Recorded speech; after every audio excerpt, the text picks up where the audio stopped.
চাপা একটু হাত চালিয়ে কর, বেগুনটা তাড়াতাড়ি দে। তোর মেজ দাওয়া ডালের সঙ্গে বেগুন ভাজা না পেলে মুখে ভাতই তুলতে চায় না। আজ তুই এসেছিস দেরি করে, জানিস তো সকালে সবাই স্কুলে যাবে, অফিসে যাবে। ডালটাও তো এখনো সাদলাসনি। আর একটা গ্যাস জ্বালা। আজ দীপা আবার বলেছে কুরকুরে আলু ভাজা চাই। আমি আলু কেটে দিচ্ছি, তুই কড়াটা চাপা।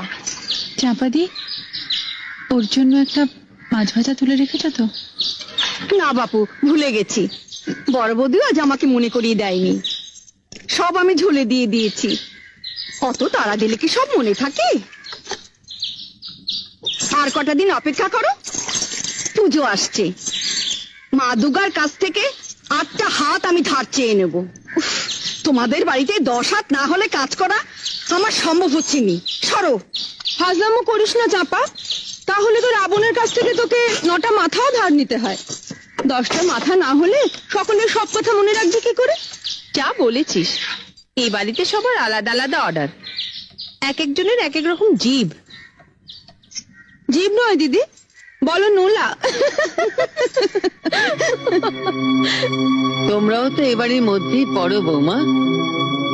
রোজ ডাল চচ্চড়ি দিয়ে তোমরাই কি ভাত খাও?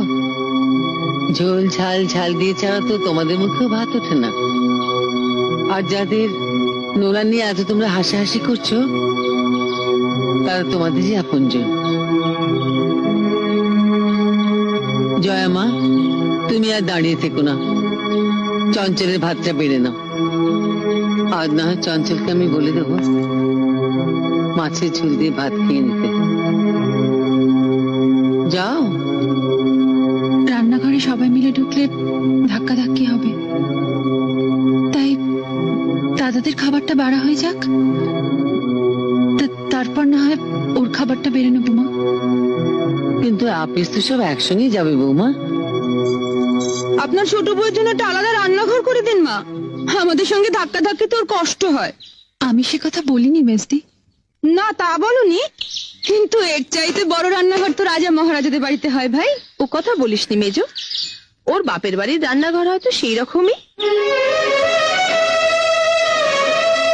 আমাকে সবসময় বাপের বাড়ির কথা বলে খোঁটা দাও কেন দিদি?